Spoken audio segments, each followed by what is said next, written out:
Hey, what's up everyone, and welcome back to the channel. I got some new parts in today, and as you guys already seen from the title of the video, I sold my expensive wastegate so I could buy a couple of cheap wastegates. And in the video I'm going to explain to you guys why I did that. So let's go ahead and get started. Alright, so I've got the expensive precision 46mm wastegate right here on the left, and I have my new cheap Chinese wastegate here on the right. So first off, I'll talk a little bit about the precision. So these precision wastegates are about $350. This is the 46mm, which denotes the size right here of the valve. It's a really good wastegate. The diaphragm and everything's solid in it. It's made of billet. This top part is billet aluminum, and you can tell that it's a quality product. It's worth the price that you pay for it. It's been a good wastegate. I never had an issue out of it. I kind of ran up on some budget type stuff. That I started to kind of run low on the budget, and I did a little bit of math, and I realized if I could sell this one for a little bit less than what it costs new, I'd be able to fund two of these. The thing is I need two wastegates now because it's going to be a true divided hot side with one pipe coming from one side of the engine and one pipe going to the coming from the other side of the engine into the turbo. So you need to have a wastegate on both pipes. So I went ahead and bought two of these 50mm VS Racing wastegates. Now I did a little bit of research on these before I bought them, and a lot of people have had good luck with them, especially with CO2 boost control. So with the 44mm VS Racing wastegates, people had issues using CO2 boost control on them, but they fixed that issue with the 50mm, and that's why I went ahead and bought two of these. I've only got one out here right now just to show you guys the difference between the two. But just off first glance, this 50mm right here, it looks to be a pretty decent quality product, especially being from China. One big difference I did notice is if you guys look at the valve in there, the valve stem, you can see that the guide up there, it's kind of hard to see in the video, but the guide is a powdered metal guide, it looks like. Whereas when you look at this name brand Precision, you can see that it has a bronze guide in there. So the bronze guide is going to probably hold up a little bit better, and the bronze has like a lubrication type of aspect to it, whereas the powdered metal guide does not. So that's probably going to be one downfall to this wastegate. What I plan to do is put some anti-seize on that valve stem right there to help that out. But overall, the quality of this thing looks pretty good. I'm going to have to drill another hole up here in the top for the CO2 boost control, because you only have a bottom port and a top port on it. But it's billet aluminum. These Chinese guys have gotten pretty good with their billet. It doesn't look bad. We're actually here in a second, we're going to take it apart and look at the diaphragm, because that's what I really want to see, how good the diaphragm looks, because you don't want to have an issue with that diaphragm leaking, because that's what's going to control this valve, and in turn is going to control your boost levels. So I'm going to get this thing pulled apart, and we're going to take a look at the inside of it. Okay, so usually what I like to do when I'm taking a wastegate apart, because there's a spring in here, you can't just loosen these bolts, is I have one of these wood clamps right here. And what I like to do is clamp the wastegate down to the table. And make sure that you guys can see this clearly. So I clamp this thing down to the table. Adjust that. And then once it's clamped, I get my Allen key out and I loosen up these bolts that hold the top on.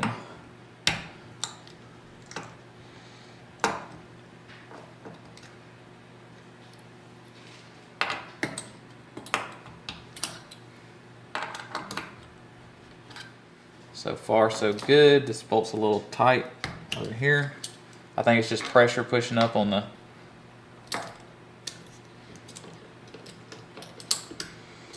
them. Once they get loose, they're actually coming out pretty easily.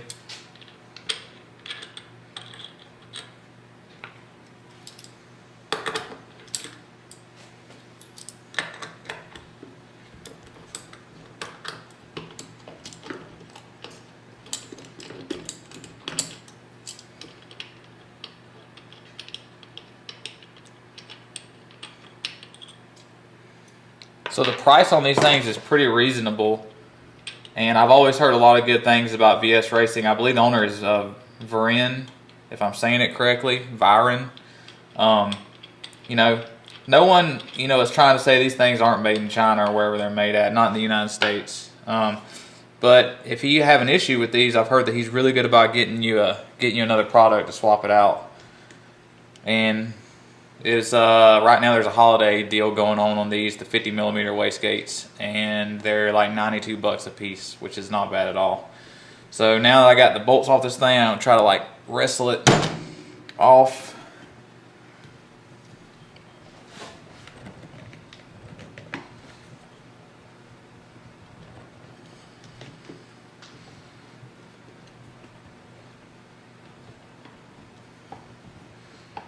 This thing is really tall, so it's,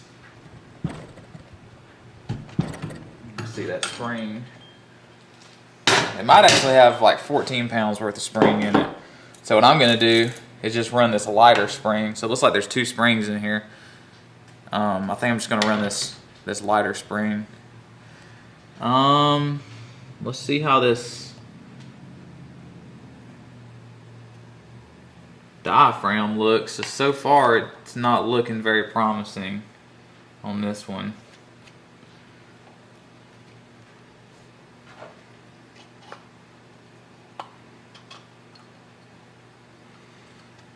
So anytime you're dealing with a cheaper product like this, you can't just put it on and run it. You gotta pull it apart, look at it, and make sure it's gonna work right, and make sure that everything was installed right in it. So see, the valve seems to be working pretty good. So like what I'm going to do is I'm going to put some anti-seize in here to keep this thing from seizing up. Add a little lubrication to it since it doesn't have a bronze guide. But this diaphragm seems a little funky. There's a little bit of metal shavings in here. I'm sure the quality control isn't that good in China. So there's actually a little groove right here in this housing that this piece has to sit in. And this is a very important part of a wastegate, is that this diaphragm is sealed, because if it's not, you're not going to make the boost that you want, because you're going to have pressure leaking past it. So now that I've opened this thing up, I can tell you the diaphragm wasn't installed correctly in it. So now that I've got it installed correctly, it actually doesn't look too bad.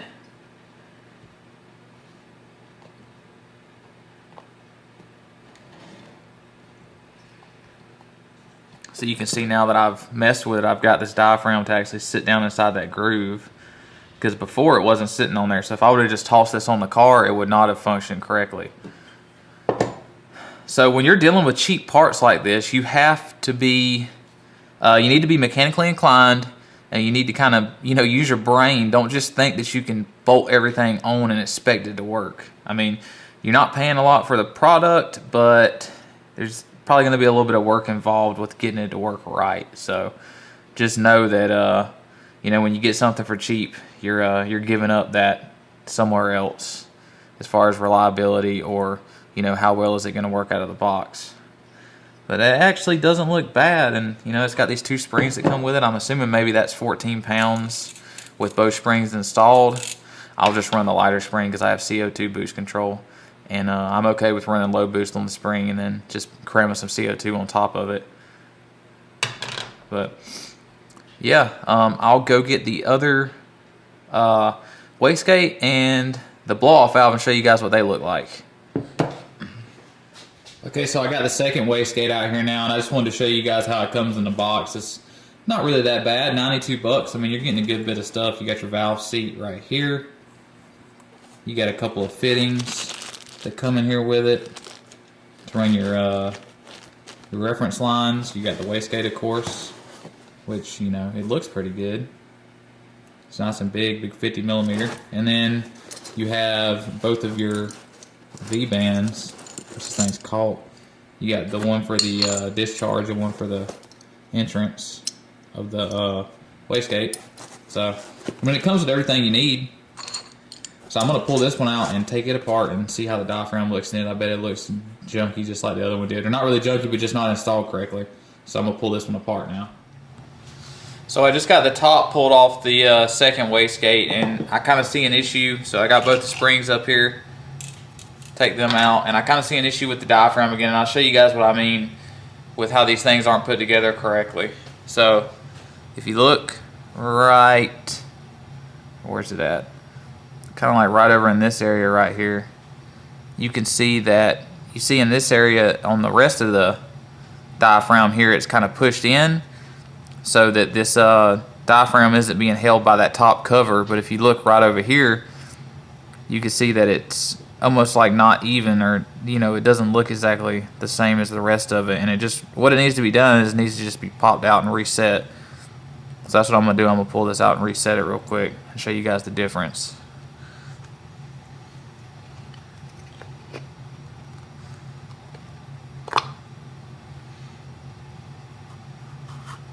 Once again, there's like metal shavings and stuff in here, so it's good to clean all that stuff out. And Chinese quality control for you.